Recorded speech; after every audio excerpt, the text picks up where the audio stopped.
Salut! Alors nous revoilà pour une nouvelle vidéo déjà encore critique et cette fois on va parler d'un cas qui est de retour et j'aurais préféré qu'il ne soit plus de retour. On va parler de nouveau de Megaman le Précieux. On m'appelle l'OVNI. J'avais pas reparlé de lui car le mec s'était fait supprimer sa chaîne YouTube et Discord et s'était bien fait un peu pour sa tronche. Et il est revenu avec une vidéo sur Roblox. Et il avait pourtant promis qu'il ne ferait pas ceci. Et voici une preuve en question. Donc, on va y maintenant écouter ce merveilleux témoignage qui est soi-disant croustillant.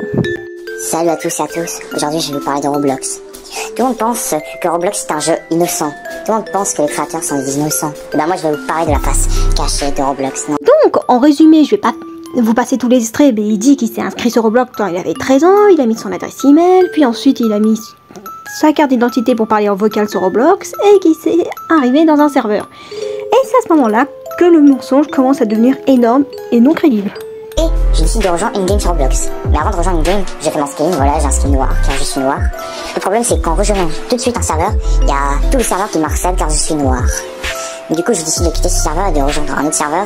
Et bah il y a encore des racistes, il y a des racistes qui m'harcèlent et tout, qui m'harcèlent moi. Ah, en plus ils disaient le N-word, vraiment ils disaient le N-word, ils disaient comme des sales micros et tout.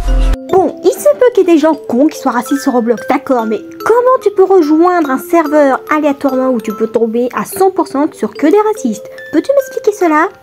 Hein, Megaman? Peux-tu vraiment m'expliquer comment tu peux tomber sur le seul serveur Roblox où tu tombes que sur des racistes? Voilà.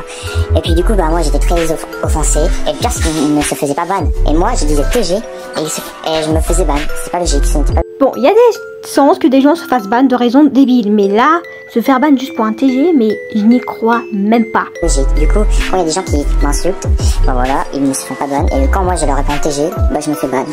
Déjà Roblox c'est un peu raciste envers là. Mais le pire, c'est que vu que Roblox sait que je suis noir, et bah ils m'envoient des sur mon adresse email.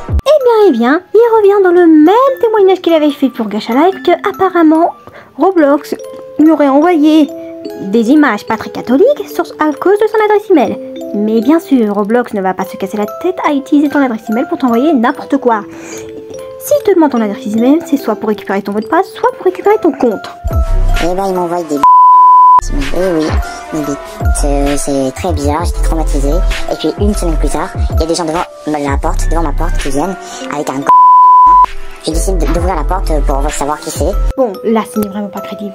Comment Roblox a fait pour retrouver ton adresse? Dis-moi, est-ce que Roblox te demande ton adresse? Bien sûr que non. Là tu as totalement inventé l'histoire car tu n'avais plus d'idées. Et là il commence à me violer, me fracasser. J'ai décidé d'arrêter carrément le témoignage car ça partait vraiment en couille. En gros, il disait que des personnes qui sont soi-disant rentrées chez lui l'auraient fait des choses pas catholiques, qui seraient dégagées et que le jeu serait rempli de pédophiles et de personnes racistes. Donc, je vais mettre en conclusion, Megaman, tu devrais laisser tomber. Franchement, mec, tu joues à Roblox, là c'est le but contre ton camp. Tu ne peux pas critiquer quelque chose et surtout que ton témoignage n'a aucune crédibilité car, comme je l'ai dit, Roblox ne te demande pas ton adresse où tu habites. C'est pas comme si c'était Snap ou autre. Là, t'es carrément parti en vrille sur ton mensonge. Personne ne va te croire. Donc sur ce, je vous laisse à la prochaine pour une prochaine vidéo critique ou Gacha Life.